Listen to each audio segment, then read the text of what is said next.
ઘણા બધા લોકો જોબ માટે દૂર દૂર જાય છે. હા હા. અને તકલીફ પડે છે, 2 કલાક જવામાં 2 કલાક આવવામાં, નાસ્તા પાણીમાં ખર્ચા જઈ જાય છે, મહિનામાં સેલેરી ઘણી ઓછી. તમારું સમાજ, તમારો ગામ છોડીને તમે એક બીજી જગ્યાએ જાઓ છો. એટોમાઇઝમાંથી હું ઘંટી પરચેસ કરીશ ફ્લોર મિલ, તો એ ખર્ચો નહીં હશે, મારું ઇન્વેસ્ટમેન્ટ હશે લાઈફ ટાઈમ. યુઝર ફ્રેન્ડલી જે કહેવાય ને, યુઝર ફ્રેન્ડલી છે આ ઘંટી. કહેવાનો મતલબ ઇવન કોઈ પણ જેનો અનુભવ નથી જેને, તે પણ આ ઘંટી ચલાવી શકે. તમારે કોઈ દી ક્યારે કોઈને ચિંતા કરવાનો વિષય જ ન રહે ને. એટલે જે તમારું સ્ટેટસ બતાવે છે, તમારા દરેક એમ્પ્લોય જે છે તમારા, તે બધાનો એક જ પ્રોફાઇલ ફોટો છે અને એક બહુ બેસ્ટ વર્ડ છે, નેવર કોમ્પ્રોમાઇઝ. તે ટચ કરી જાય એવું છે. જોબમાં સેલેરી ફિક્સ હોય છે અને દર વર્ષે અમુક પર્સન્ટેજ ઇન્ક્રીમેન્ટ આવે છે. બિઝનેસ એક એવી વસ્તુ છે કે એનું પોટેન્શિયલ તમે ઇમેજિન ના કરી શકો. તમે જો પર્ટિક્યુલર વ્યવસ્થિત મહેનત કરો વ્યવસ્થિત ડિરેક્શનમાં, તો આઈ થિંક બિઝનેસ જેવું કાંઈ નથી. કોઈ ગામડામાં બહેનો કે નવયુવાન હોય અને તે બહુ પૈસા એ લોકો પાસે ના હોય અને સ્ટાર્ટિંગ ઇન્વેસ્ટમેન્ટ ઓછાથી કરવા માંગતા હોય, તો જેવી રીતના હું એક એડવાઇસ આપીશ કે જસ્ટ ફોર એક્ઝામ્પલ એટોમાઇઝ જેવીના મેં લાવ્યું આ ઘંટી, તો તેમાં ઓછા ઇન્વેસ્ટમેન્ટમાં એ આરામથી બિઝનેસ ચાલુ કરી શકે. મિત્ર, આજ હું એક એવા યુવાનની વાત કરીશ કે નવસારીની બાજુમાં દેગામની અંદરમાં વિદેશ છોડી અને ગામડામાં રહેવા આવ્યા અને ગામડાની અંદરમાં બિઝનેસનું એક મોટું એવું એમ્પાયર ગોઠવેલું છે અને એ લોકો ખાખરાની મોટી ફેક્ટરી બનાવેલી છે અને ખાખરા બનાવે છે. તો આપણે વધારાની માહિતી આપણે એની પાસે જ લઈશું કે એ ખાખરા એવા બનાવે છે અને એ ઘણી બધી પ્રોડક્ટ બનાવે છે. તો આપણે એની જ મુલાકાત લઈ કે વિદેશ છોડી અને ગામડામાં જો વ્યવસાય ચાલુ કરે છે, તો આપણે એનો જ પરિચય લઈ અને એને જ સાંભળીએ. કેમ છો જીતેશભાઈ? મજામાં સાહેબ. હું સ્પેશિયલ તમને મળવા જ આવ્યો છું કે તમે શું બિઝનેસ કરો છો અને કેવી રીતના કરો છો ને, એ જ ખાલી અમારે જાણવું છે કે તમારી આખી સ્ટોરી અને જર્ની. બરાબર. હા, એટલે જોબ પછી મારો પ્લાન હતો, છેલ્લા 2019થી પ્લાન હતો મારો કે કંઈક બિઝનેસ રિલેટેડ કંઈક ઓપોર્ચ્યુનિટી ઊભી થાય તો ગામની બહેનોને રોજગાર આપવો છે. શું વાત છે? ગામની બહેનોને? હા, ગામડામાં. હા, એટલે 2004માં એન્જિનિયરિંગ કમ્પ્લીટ કર્યા પછી મેં જોબ કરી, પણ સમહાવ. ક્યાં જોબ કરતા તમે? મેં અલગ અલગ લોકેશન પર જોબ કરી. છેલ્લી જોબ એટલે ઇન્ડિયામાં મારી એસઆર ઓઇલ હતી, નયારા. અચ્છા. નાયરા જે કહે છે, જામનગર. જામનગર, બરાબર છે. હા હા. એટલે ત્યાં પછી ઓપોર્ચ્યુનિટી મળી 2012માં. 2007થી 2012 એસઆર ઓઇલમાં હતો, જે અત્યારે નાયરા તરીકે ઓળખાય છે. અને પછી ઓપોર્ચ્યુનિટી મને ઓવરસીઝની ઓપોર્ચ્યુનિટી મળી એટલે મેં ત્યાં ગયો. બટ સમહાવ કંઈક અલગ જ દોડતું હતું મારા માઇન્ડમાં કે જોબ થોડુંક, એટલે કહેવાનું જોબ માટે નથી બનેલો, કંઈક નવું કરવું છે કરીને. જોબ તો જોબ જ છે એવું થાય તો દેવું. એક્ઝેક્ટલી. એટલે પહેલેથી અમારી પેઢીમાં પણ બિઝનેસનું જ છે વધારે ચલણ કરીને. શું વાત છે? હા. એટલે ત્યાંથી આવીને પછી પ્લાનિંગ જે કરેલું તે પ્રમાણે મેં ખાખરાનું યુનિટ ચાલુ કર્યું દેગામમાં. શું વાત છે? તમે જ્યાં બેઠા છો ત્યાં આપણું આ દેગામ ગામ નવસારી ડિસ્ટ્રિક્ટમાં આવે છે. નવસારી ડિસ્ટ્રિક્ટનું આ દેગામ. બરાબર છે. હા હા. એટલે બિઝનેસ પણ એકચ્યુઅલી મારા મધરનું એક ડ્રીમ હતું કે આપણી બહેનોને રોજગાર આપવાનો કરીને. આજે એ બહુ ઇમ્પોર્ટન્ટ છે. કહેવાનો મતલબ જ્યાં આપણે રહેતો હોય તો એક સામાજિક સેવા પણ એ રીતના થઈ શકે અને જરૂરિયાતવાળી જે બહેનો હોય એને રોજગારી મળી જાય. જે વિધવા બહેનો હોય, હા, એ લોકોને પણ રોજગારી મળે તો એક થોડુંક આપણને પણ સેટિસ્ફેક્શન થાય. આપણું ગામ છે ને, આપણા જ ગામની અંદરમાં જો બેરોજગાર હોય તો રોજગારી બધાને મળે એવું આપણી પ્રયત્ન કરતા હોય, આપણી આવડત આટલી હોવા છતાં. એક્ઝેક્ટલી. એટલે સાહેબ એ જ વિચારથી અને એક સારા સંદેશથી મેં ચાલુ કર્યું હતું. 2023માં ચાલુ કર્યું. 2023માં છે? વાહ, સરસ. હા. અને થોડીક સ્ટ્રગલ પડી, સંઘર્ષ પડ્યો સ્ટાર્ટિંગમાં, પણ બધા જે પ્રોબ્લેમ આવ્યા તેને ઓવરકમ કરતા ગયા. જ્યાં પ્રોબ્લેમ આવ્યા તેના પર વર્કઆઉટ કર્યું અને એઝ ઓફ નાવ આપણે આજે 2025માં જુલાઈ મહિનામાં વાત કરીએ તો પ્રોસેસ જે કહેવાય, સિસ્ટમ જે કહેવાય યુનિટની, તે બધી સાહેબ સેટ થઈ ગઈ છે. અને માતાજીની મહેરબાનીથી ક્વોલિટી પણ સેટ થઈ ગઈ છે. અને બસ એ રીતના અમે આગળ ધીરે ધીરે વધતા છે. ધીરે ધીરે ગ્રેજ્યુઅલી આગળ વધતા છે સાહેબ. હા, તો તમને આ વિચાર આવ્યો કે મારે હવે કઈ પ્રોડક્ટ એવી બનાવવી જોઈએ, એ વિચાર કેવી રીતનો આવ્યો? હવે સાહેબ એમાં સૌથી પહેલાં એ પેલી જે રાઉન્ડ આવે, રાઉન્ડ ચકરી કહેવાય તે હા, ચકરી, હા, હા. ચકલી કહેવાય તેનો પ્લાન હતો. તેના પર વર્કઆઉટ પણ ઘણી કરી, ઘણી ફેક્ટરી પણ વિઝિટ કરી.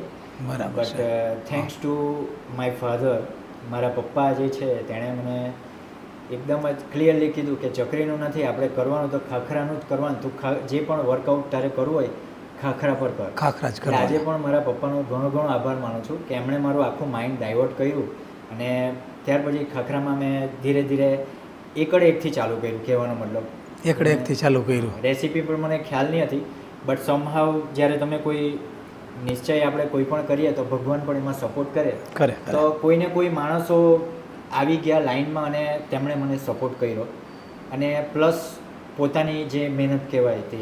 તો તમે આ ખાખરાનો જે વિચાર આવ્યો અને તમારા ફાધરે તમને આઈડિયા આપ્યો કે ખાખરાનું જ કરો, તો આની અંદરમાં તમે મશીનરી જે લેવાની વાત કરી, હા સર. તો મશીનરીની અંદરમાં શું તમે એવું રિસર્ચ કર્યું કે તમારે મશીનરી આવી લેવી જોઈએ? એમાં સાહેબ મારા બનેવીના રિલેટિવ છે, તેમને પણ ખાખરાનું કારખાનું નવસારી બારડોલી રોડ. બરાબર છે. તેની એકવાર વિઝિટ લીધી મેં, તેમાંથી થોડી ઘણી આઈડિયા મળી કે ભાઈ આ રીતના થાય હા, પ્રોસેસ જે તો કહેવાય. અટાણે ખાખરાની અંદરમાં તમને ખ્યાલ છે કે રોજનો કિલો મોઢે, ટન મોઢે, મણ મોઢે લોટ જોતો હોય. હા. તો તમે અમારી આટોમાઇઝનો કોન્ટેક્ટ કર્યો, એ કેવી રીતનો કર્યો? હવે એકદમ ફ્રેન્કલી કહું તો સાહેબ, જે લોકલ અહીંયા વેન્ડર છે એટલે કોમર્શિયલ ફ્લોર મિલના, એ પથ્થરવાળી મારા- ચક્કીઓ હલાવતા હોય છે. હા, મારા માઇન્ડમાં એ હતું. મને એટોમાઇઝનો ખ્યાલ નહીં હતો, બટ અહીંયા નજીકમાં એક બહુ મોટી ફેક્ટરી છે અને ત્યાં તમારા એટોમાઇઝના લગભગ 8 થી 10 મશીન લાગેલા છે. હા, floor રાજી mill. છે. તે ઘણા મોટી ઘંટી છે ત્યાં. હા, હા. એટલે અમારા ગામના એક ભાઈ છે, તેમણે મને કીધું કે તું બીજી બધીમાં ન પડ, હવે HM જેવી ખ્યાતનામ મોટી મોટી કંપની જો એ યુઝ કરતી હોય તો પછી એમાં કંઈ જોવાનું નથી. તો ત્યાર પછી મેં થોડીક કોસ્ટ વાઇઝ મેં થોડુંક સ્ટડી કર્યું, પણ મને ફાઇનલી પછી એટોમાઇઝનું જે છે તે તમારું જે મેં કોન્ટેક કર્યો એટોમાઇઝમાં, તેમના મેસેજ આવ્યા વોટ્સઅપમાં, પણ જે નેવર કોમ્પ્રોમાઇઝ જે લખેલું તેના પરથી અને જરાક મને લાગ્યું કે ભાઈ નહીં, કહેવાનો મતલબ એટોમાઇઝમાંથી હું ઘંટી પરચેસ કરીશ ફ્લોર મિલ, હા, તો હા. એ ખર્ચો નહીં હશે, મારું ઇન્વેસ્ટમેન્ટ હશે લાઈફ ટાઈમ. શું વાત છે. હા, એટલે એ વિચારે મેં કોન્ટેક કર્યો અને પછી ત્યાં વાત કરીને ત્યાં રૂબરૂ વિઝિટ પણ કરી એટોમાઇઝની. હા, હા.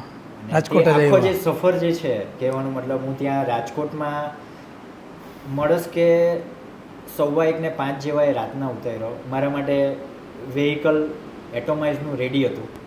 રાત્રે પણ તમને જે શું? હોસ્પિટાલિટી હતી એટોમાઇઝની, હા, હા. એક સારી હોટલમાં મને સ્ટે થયો અને nice experience. It was A very nice experience. જતી વખતે ત્યાં જે પણ સ્ટાફના જે સભ્યો છે હા. તે બધાનો જે ફ્રેન્ડલી બિહેવિયર અને બધી રીતના, કહેવાનો મતલબ ઇવન ત્યાં બધી ક્વેરી, ટેકનિકલ ક્વેરી સોલ્વ થઈ. ત્યાર પછી રિટર્નમાં પણ મને વ્હીકલની વ્યવસ્થા કરી અને એટલે કે તમને- ઇવન મને રિઝર્વેશનમાં તકલીફ પડતી હતી, તો જે મેનેજર છે તમારા, કહેવાનો મતલબ એ હા. લાઇનમાં હતા ને એમણે મને સપોર્ટ કર્યો. એમણે ટિકિટની વ્યવસ્થા કરી આપી. કહેવાનો મતલબ એ તો રિટર્ન મેં આપી દીધા, પણ અહીંયાથી રિઝર્વેશન ઇવન પેલા જે વેન્ડરથી નહીં થતું હતું, જે કન્સલ્ટન્ટ, પણ એમણે કીધું કે મારે એટોમાઇઝનું જે સ્પેશિયલ જે કંઈ હોય ત્યાંથી હું તમને કરી આપું. હા, હા. એમણે રિઝર્વેશનમાં પણ સપોર્ટ કર્યો. એટલે ત્યારથી જ મને એટલે મૂળ વસ્તુ કે જે સ્પેશિયલ કન્સલ્ટન્ટ છે ટિકિટો કરે છે એનાથી ન થાય ને એ અમારે કંપનીના મને કરી મેનેજરથી કરી દીધી હા, એટલે તમને. મને સગવડતા કરી આપી બેઝિકલી.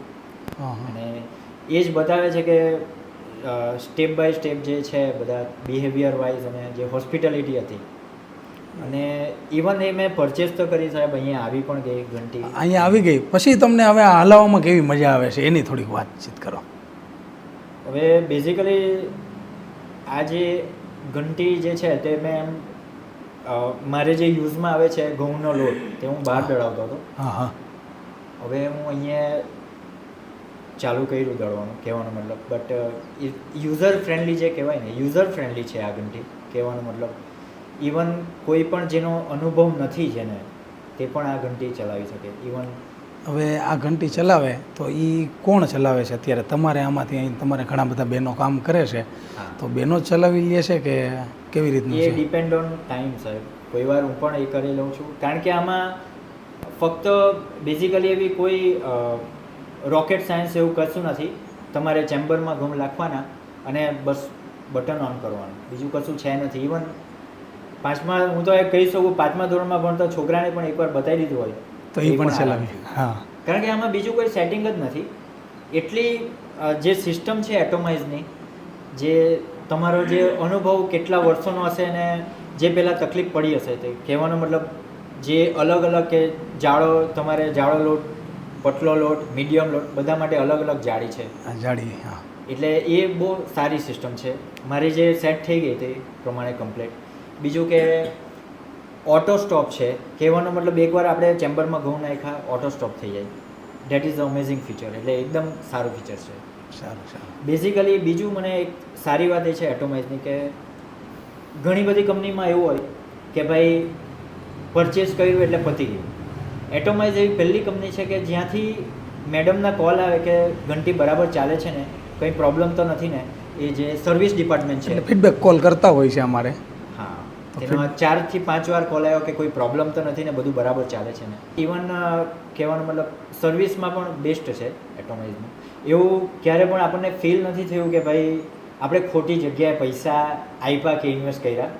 એકદમ સરસ રીતના મારે બધું. એટલે today I am happy. Actually હું ખુશ છું કે એટોમાઇઝમાં ફ્યુચર પણ ઘણું વિચાર્યું છે. તો હું જીતનભાઈ એ પૂછું કે કદાચ ભવિષ્યમાં ક્યારેય કોઈને ઘંટી લેવી હોય તો તમે શું અમારી કંપની વિશે સજેસ્ટ કરો? બિઝનેસ કરવો હોય, આટાનો કરવો, મસાલાનો કરવો, અથવા તો કોઈ પ્રકારના આયુર્વેદિક મસાલા કોઈ પણ પ્રકારના બિઝનેસ કરવા હોય તો તમે શું સજેશન આપો?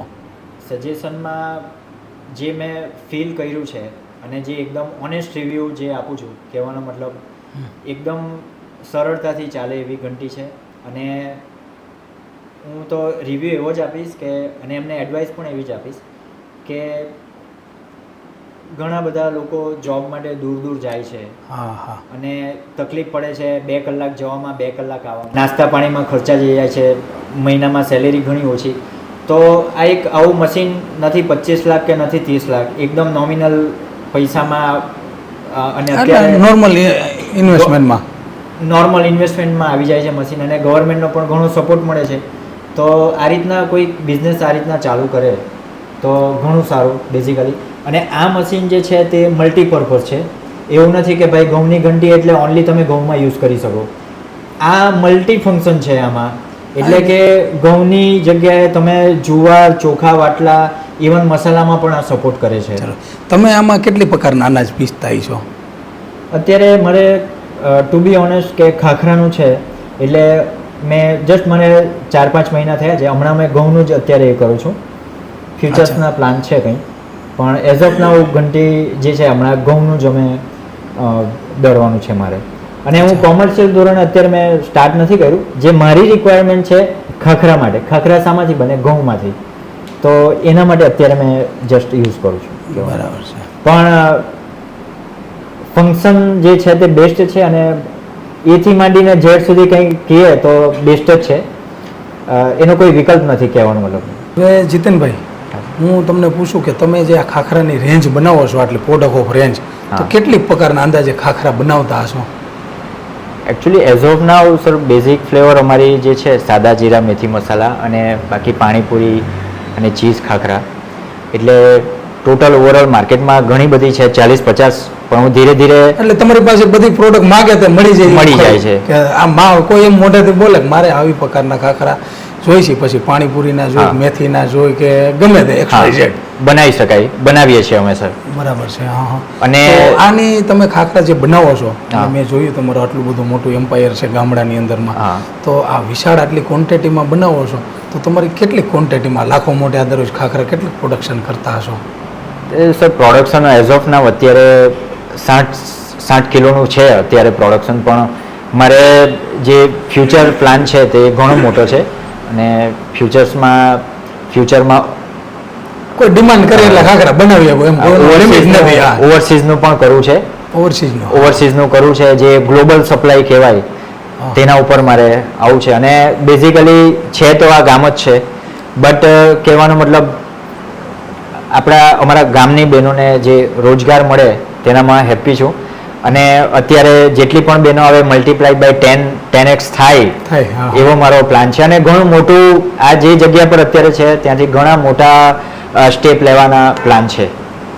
બરાબર છે. તો જીતેનભાઈ, હું તમને એ વાત પૂછવા માગું છું કે તમે આજે વિદેશમાં આવી 5 સ્ટાર હોટલ જેવી કે 5 સ્ટાર રોયલ જિંદગી જીવતા હતા અને હવે તમે આ ગામડામાં રહી અને આ બિઝનેસ ચાલુ કર્યો, તો એમાં શું તફાવત છે એ થોડુંક જણાવો ને. જોબ જે વિદેશમાં જોબ હતી તે સારું જ હતું, ત્યાં પણ બધું સારું હતું. અને ત્યાં પણ એટલે સ્ટ્રગલ તો બધી જગ્યાએ જ હોય છે. જોબ લાગતી હતી એવું? હા, એ જોબ કહેવાનો મતલબ આપણે સેક્રિફાઈસ થવું પડે ઘરથી દૂર. મેઇન વસ્તુ છે કે તમારે તમારું સમાજ, તમારું ગામ છોડીને તમે એક બીજી જગ્યાએ જાઓ છો, એક બીજી કન્ટ્રીમાં જાઓ છો, એટલે એ પણ ચેલેન્જિંગ લાઈફ હતી. અને ત્યાં પણ કહેવાનો મતલબ બધી જગ્યાએ મહેનત તો જોઈએ, મહેનત, ડિટર્મિનેશન બધી જગ્યાએ. પણ કમ્પેર ટુ જોબ અને આ જે બિઝનેસમાં આવ્યો, પણ કહેવાનો મતલબ તમે બિઝનેસ હોય કે જોબ હોય 100% આપો. હવે હું બિઝનેસને પ્રાધાન્ય એટલા માટે વધારે આપ્યું કે એક ડ્રીમ હતું, રોજગારીનું એક ડ્રીમ હતું. અને બીજું કે આપણો પોતાનો ઘરનો બિઝનેસ હોય તો આપણે કોઈ લિમિટેશન નડતી નથી રજાની કે ગમે તે સોશિયલ પ્રસંગો સચવાઈ જાય છે. તમારી વાત ઉપર એવું જાણવા મળે છે કે આપણે કમાવાની આવડત છે અને કમાઈ પણ શકી છીએ. જોબમાં તો ફિક્સ સેલરી હોય છે, એટલા જ પૈસા મળે છે. આની અંદરમાં તમારી આવડત હોય એ પ્રમાણે તમારે ગમે એવો મોટો ધંધો કરવો હોય, જ્યાં પૈસા કમાવા હોય તો ખુદનો ધંધો હોવો જોઈએ. એક્ઝેક્ટલી સાહેબ, એ તમારી વાત એકદમ સાચી છે. જોબમાં સેલેરી ફિક્સ હોય છે અને દર વર્ષે અમુક પર્સન્ટેજ ઇન્ક્રીમેન્ટ આવે છે. બિઝનેસ એક એવી વસ્તુ છે કે એનું પોટેન્શિયલ તમે ઇમેજિન ના કરી શકો. તમે જો પર્ટિક્યુલર વ્યવસ્થિત મહેનત કરો વ્યવસ્થિત ડિરેક્શનમાં, તો આઈ થિંક બિઝનેસ જેવું કાંઈ નથી, કહેવાનો મતલબ. અને હું જે પણ નવયુવાન છે તેને હું એવી જ એડવાઇસ આપીશ કે તમે એક નવું ડ્રીમ લો અને એને ડેવલપ કરો બિઝનેસ. તો તમારો ઇન્ટરેસ્ટ એમાં હશે તો તમે ખૂબ આગળ વધશો. બેઝિકલી ટૂંકમાં તમારું કેવું એવું છે કે જોબ કરશો તો મહેનત છે, હા, પણ સેલેરીમાં ઇન્ક્રીમેન્ટ જે થવાનું છે અમુક પર્સન્ટ થવાનું છે. અને એવી જ મહેનત ઘરના બિઝનેસમાં કરી તો જબરજસ્ત આપણો ગ્રોથ થઈ શકે. એટલે બેઝિકલી બિઝનેસમાં તમે ઓછા રોકાણમાં બહુ આગળ જઈ શકો અને એનું પોટેન્શિયલ ઘણું વધારે છે આગળ વધવાનું. જોબમાં કોઈ વાર સ્પૂન ફીડિંગ કરાવવું પડે, એટલે મેનેજરને જે પેલું આપણા ઉપરવાળા જે અધિકારી હોય તે લોકો પર ડિપેન્ડ હોય ઇન્ક્રીમેન્ટને આતે જે કંઈ. પણ આ બિઝનેસ એક એવી વસ્તુ છે કે જો તમે ડિટર્મિનેશન અને હાર્ડવર્કિંગ કરો તો એમાં ડેફિનેટલી એનું પોટેન્શિયલ ઘણું વધારે છે જોબની કમ્પેરમાં. તો જીતેનભાઈ, હું લાસ્ટ એક વસ્તુ કહેવા માગું છું કે આપણા ઘણા બધા વ્યુઅર્સ આપણા વિડીયો જોતા હોય, તો તમે યુવાનો માટે અને લેડીઝોને ઘણો બિઝનેસ કરવો હોય તો એના માટે શું સંદેશ કહેવા માગો છો? જોબ કરવી જોઈએ કે બિઝનેસ કરવો જોઈએ? તમે જ કહો જી. આમાં ઓનેસ્ટલી કહું તો મારા હિસાબે જે મેં અનુભવ, મેં જોબ પણ કરી છે અને બિઝનેસ પણ 3 વર્ષથી રનિંગ છે. હવે મેં જે ફીલ કર્યું કે જોબમાં તમારી એક લિમિટેશન આવે. સૌથી મોટી લિમિટેશન એ કે તમને જે ડિપાર્ટમેન્ટ આપ્યો હોય તે ડિપાર્ટમેન્ટમાં પર્ટિક્યુલર તમારી લિમિટેશન આવી જાય. બરાબર છે. એટલે તમારે એક જ ટાઈપનું કામ આવે, કહેવાનો મતલબ. પણ એની કમ્પેરમાં તમે બિઝનેસમાં સ્કાય ઇઝ ધ લિમિટ, કહેવાનો મતલબ. તમે જો ખરેખર હાર્ડવર્કિંગ હો તો બિઝનેસ જેવી કોઈ ઓપોર્ચ્યુનિટી નથી અને એમાં ઘણું બધું આગળ વધી શકાય કમ્પેર ટુ જોબ. અને બીજું કે કોઈ ગામડામાં બહેનો કે નવયુવાન હોય અને તે બહુ પૈસા એ લોકો પાસે ના હોય અને સ્ટાર્ટિંગ ઇન્વેસ્ટમેન્ટ ઓછાથી કરવા માંગતા હોય, તો જેવી રીતના હું એક એડવાઇસ આપીશ કે જસ્ટ ફોર એક્ઝામ્પલ એટોમાઇઝ જેવીના મેં લાવ્યું આ ઘંટી, તો તેમાં ઓછા ઇન્વેસ્ટમેન્ટમાં એ આરામથી બિઝનેસ ચાલુ કરી શકે અને જે છે તે આપણી ગામની બહેનોને પણ રોજગાર આપી શકે. વાહ, ખૂબ ખૂબ આભાર. તમે સરસ એવી તમારી જર્ની કીધી, વિદેશથી લઈને ગામડા લગી અને ગામમાં બેઠા બેઠા તમે બિઝનેસ કરી શકો ત્યાં લગીને સાંભળવાની ખરેખર મજા આવી. Thank you sir, thank you very much. તો સરસ, આજે જીતેનભાઈની જે મુલાકાત લઈ અને જે એની જર્ની આખી ઠેઠ વિદેશની જર્નીથી લઈ અને ગામડે લગી પાછું આવી અને બિઝનેસ કરવાની જે તમન્ના એની હતી એ સાંભળી ખરેખર મજા આવી કે આજે ગામડામાં રહી અને શું આપણે નથી કરી શકતા એને બધી જ વસ્તુ કરી શીખ્યા છે. કે આમ જોઈને તો બિઝનેસમાં ઘણા લોકો કહે છે ને કે સામ દાન દન ભેદ, તો એને બધું જ કરી શીખ્યા છે. જોબની અંદરમાં કેવી ટગલ હોય છે અને ઘરના બિઝનેસની અંદરમાં કેટલી અગવડ સગવડ થાય છે, તો એ બધી જ એને જર્નીમાં વાત કરી કે ભાઈ બિઝનેસ કરવો હોય તો ખુદનો જ કરાય. અને વિદેશની અંદરમાં એ જોબ કરતા હતા ત્યારે ફિક્સ એક કામ આપેલું હોય, એ જ કામ કરી શકો છો અને ખુદના બિઝનેસની અંદરમાં તમારે ગમે તે બિઝનેસ કરવો હોય તે કરી શકો છો અને સારામાં સારું કમાઈ શકો છો. અને છેલ્લે એને લાસ્ટ સંદેશ આપ્યો કે ભાઈ ગામડાની અંદરમાં લેડીઝ હોય કે જેન્ટ્સ હોય કોઈ પણ બિઝનેસ કરી શકશે. અને એ લોકો આજે હું જીતેનભાઈને મળ્યો તો મને એમ થયું કે આ ખાખરાનો બિઝનેસ કેવડો મોટો કરે છે અને કેટલી પ્રકારના ખાખરા બનાવે છે. અને ખાખરાનો બિઝનેસની અંદરમાં હું પણ ખાસ એવું તમને કહેવા માગું છું કે જો કોઈને ખાખરાનું ટેસ્ટિંગ કરવો હોય નવસારીની આજુબાજુના ડિસ્ટ્રિક્ટમાં હોય તો એકવાર જરૂર જીતેનભાઈની મુલાકાત કરજો દેવગામની અંદરમાં. કે કારણ કે એ એટલી ફ્લેવરના અલગ અલગ ફ્લેવરમાં સરસ મજાના ખાખરા બનાવે છે અને સુગર ફ્રી પણ ખાખરા બનાવે છે. તો ખરેખર ખાખરાનો ટેસ્ટ એનો કંઈક અલગ હતો. અમે ટેસ્ટિંગ પણ કરાવ્યું છે અને શાખ્યા છે. તો એકવાર જીતેનભાઈની જરૂર મુલાકાત લ્યો અને જો ખરેખર આવો બિઝનેસ કરવો હોય તો અમારી કંપનીનો જરૂર નીચે દિયો નંબર ઉપર કોન્ટેક્ટ કરી શકો છો અને વધારાની માહિતી મળી જશે. એટલે અમે એકચ્યુઅલી ગૃહ ઉદ્યોગ છે ખાખરાનો અને 4 ફ્લેવર બેઝિક ફ્લેવર બનાવે છે. સાદા ખાખરા, જીરા, મેથી મસાલા. એમાં મેથી જે છે મેથી ખાખરા અમારી સ્પેશિયાલિટી છે. મેથી ખાખરા છે?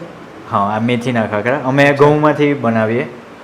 મને એમ છે મેથી ખાખરા છે એટલે ડાયાબિટીસ વાળાની બધાને? હા હા, ડેફિનેટલી. સપોઝ 100 કિલો પ્રોડક્શન થાય દરરોજ?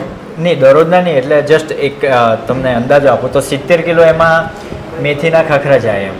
100 કિલોમાં 70 કિલો તો મેથીના ખાખરા? મેથીના, એટલે આ સ્પેશિયાલિટી છે કે જે રેસીપી કે જે કંઈ માતાજીની કૃપાથી એકદમ સરસ આવી ગઈ છે એમ કહેવાનું. અને એટલા માટે જ મારે પેલું બહાર દળાવવા પડતો, ઘઉં આપણે બહાર આપવા પડતા. એટલે તમારે જેવી જોઈએ એવી ક્વોલિટીનો દરાઈને આવે, પથ્થરવાળી ઘંટીમાં દરાઈને આવતું હોય છે કંઈક ને કંઈક. હા, એ પણ ત્યાં પણ કટરવાળી હતી ઘંટી તો. પણ બધું કહેવાનો મતલબ કોઈ આપણે સારા ઘઉં લાવીએ પણ ત્યાંથી પછી કોઈ મિક્સિંગ આવે ને સૌથી મોટી લોસ મને જતી હતી કે સપોઝ 30 કિલોનો કટ્ટો આવે ઘઉંનો. હવે 30 કિલોનો કટ્ટો આવે તો તેમાં પછી દળાયા પછી આપણને 30 કિલો નહીં મળે, ઓછું મળે. મેં આ એટોમાઇઝની આપણે ઘંટી લાવ્યા પછી મારે મોટાભાગના પ્રોબ્લેમ સોલ્વ થઈ ગયા. શું વાત છે? આ પરચેસ કર્યા પછી એટલી બધી યુઝર ફ્રેન્ડલી છે આ ઘંટી. અને કહેવાનો મતલબ લોકલ જે છે લોકલી અહીંયા છે 1-2 વેન્ડર છે ઘંટીના, બરાબર, ત્યાંનો મને રેફરન્સ મળ્યો હતો. પણ પછી અમારા જ ગામના એક બીજા ભાઈ છે, આપણે સાહેબ તો આપણે સાહેબ ચાખો તો ખરા. ખરેખર ખાખરા જે આ શાખીને હા એટલે આનો ટેસ્ટ કંઈક અલગ જ છે. તો મેથી ખાખરા કયો છો? મેથી ખાખરો આમ થોડોક કડવાશ ઉપર લાગતો હોય પણ આ કડવાશ નથી અને સારો એવો આમ ટેસ્ટમાં છે. આની કંઈક રેસીપી બનાવી છે ને તમે? રેસીપી મળેલી મને, બટ પછી ધીરે ધીરે મેં જાતે એમાં ઇમ્પ્રુવમેન્ટ કર્યું, ચેન્જ કરી રેસીપી, ઘણી બધી ચેન્જ કરી. હા, તો જો આપણી આવડત અને આપણી ક્વોલિટી પ્રમાણે જો રેસીપી ન બનાવી તો મેં કહું ને બરાબર કોકની રેસીપીને આન તેન કરી એ તો ઠીક છે, માર્કેટમાં બધાને હાલતી હોય એટલે પ્રોડક્ટ સેલ થવાની જ છે, બરાબર. પણ આપણી ખુદની હોય ને કરી હોય તો એનો કંઈક સ્વાદ અલગ જ હોય છે. ના ના, બરાબર છે. ખરેખર મજા આવી ખાખરા. એટલે ઘણા બધાના શાયખા પણ તમારો કંઈક આ અલગ જ છે. જો આ મેથી છે, બીજા સાદા જીરા મસાલા બધી જ ફ્લેવર એક એકથી ચડે. મારી પ્રોસેસ જે છે ને તે આખી અલગ છે ખાખરાની. ખાખરા તો હવે મોનોપોલી તો એવું કંઈ છે નથી સાહેબ કે ઘરે ઘરે ખાખરા તો બને, પણ જે પ્રોસેસ છે તે સેટ થઈ ગઈ, સિસ્ટમ પણ સેટ થઈ ગઈ. મારે થોડીક જગ્યાથી થોડુંક પાછળ પડું છું. જગ્યા આટલી જ છે અમારું જે છે તે. એટલે જો બિઝનેસનો તમારો ગ્રોથ થતો હોય ને એટલે તમે ગમે એવડી જગ્યા રાખો ને એ જગ્યા નાની જ પડે, એટલે જગ્યા જરૂર છે ને એનાથી મોટી વધારે લઈ અને એમાં સેટઅપ બનાવીને તો જ આપણને કામ ધંધો કરવાની મજા આવે. એટલે કઈ વાંધો ને અત્યારે હાલે છે એટલામાં, પણ હવે તમારે આની આ જગ્યાનો કેમ યુટિલાઇઝ કરી વધારે જગ્યા કરી શકીએ. હા ખરેખર ખાખરો ખાવાની મજા આવી, હું તો અડધો કોણો ખાઈ ગયો. બીજી જગ્યા ત્યાં પ્લાન્ટ ચાલતો છે, તો આ યુનિટ ત્યાં શિફ્ટ થઈ જશે તો પછી અહીંયા મેં પર્ટિક્યુલર અમારા ગામમાં છે ને, એટલે મારે અહીંયા ખાલી આ ઘઉંની તો છે મારી પાસે, કદાચ સાયક્લોનવાળી લેવા ભવિષ્યમાં. જુવાર ચોખાની એક અલગ લઈશ, મસાલાની એક અલગ લઈશ, હળદરની એક અલગ, એટલે મારી 3 થી 4 ઘંટી ખરીદવાનો પ્લાન છે અને ઓનલી એટોમાઇઝ. અને સર હું વિઝિટ નહીં કરીશું, direct order, bus that's it. શું વાત છે. કાંઈ વાંધો નહીં, તમારે અમારી કંપનીની અંદરમાં અમે હજારો મશીન દર મહિને સેલ કરતા હોઈશું. હજી લગીમાં બધા જ કસ્ટમર, આજ તમે તો હાલો આપણે ગુજરાતમાં છે, નજીક છો, આવી શકો છો. કદાચ વિદેશથી અમે ઘંટીઓ મોકલી છે ને, તો વિઝિટ કરવાનો બધાને તો શક્ય ન હોય છે. આજે અમારે બાજુનો ગામનો હોય કે સિટીમાં ઘંટી દે કે બીજા દે, એવી ને એવી ક્વોલિટીની એવી જ વસ્તુ બધે પહોંચતી થઈ જાય. આજ તમે કેમ કીધું હું વિઝિટ નહીં કરી શકું, તો તમારે કોઈ દી ક્યારેય કોઈને ચિંતા કરવાનો વિષય જ ન રહે. નહીં, એટલે જે તમારું સ્ટેટસ બતાવે છે, તમારા દરેક એમ્પ્લોય જે છે તમારા, તે બધાનો એક જ પ્રોફાઇલ ફોટો છે અને એક બહુ બેસ્ટ વર્ડ છે, નેવર કોમ્પ્રોમાઇઝ. તે ટચ કરી જાય એવું છે. એટલે કહેવાનો મતલબ એ પ્રૂવ કરે કે ભાઈ ક્વોલિટીમાં કોઈ કોમ્પ્રોમાઇઝ નહીં, કરતા જ નથી ક્યારે. આજે આ ઘંટી તમે હલાવો છો, બરાબર છે, આખી ફૂલી ઓટોમેટિક છે. તમારે ક્યારેય નહીં એની અંદર અનાજ ખલાસ થઈ જાય ને તમારે રહેવાની જરૂર નથી રહેતી, ઓટોમેટિક બંધ થઈ જાય. ના, એ ઓટો સ્ટોપ છે, તે પણ ફીચર્સ બહુ ફાઇન છે, સરસ છે એકદમ. બીજું કે કહેવાનો મતલબ જે લોકો જે પણ એટોમાઇઝમાં જે વર્ષોથી કામ કરે છે, ટેકનિશિયન કે મેનેજર કે વોટ એવર, તે લોકો માનો કે તે લોકોએ પીએચડી એ લોકોની બધી થઈ ગયેલી હોય. હવે અમે તો એક બાલ મંદિરમાં તરીકે જ આવીએ કે અમને કંઈ ખબર નથી ઘંટીનું, પણ છતાં પણ એમાં કોઈ એવું કોઈ સેટિંગ કરવાની જરૂર જ નથી. તો તમે જે જાળીની સિસ્ટમ આપી છે કે ભાઈ 0, 1.5, 2, 3 અલગ અલગ માટે, તે બસ મૂકી દેવાની, ધેટ્સ ઇટ, પતી ગયું.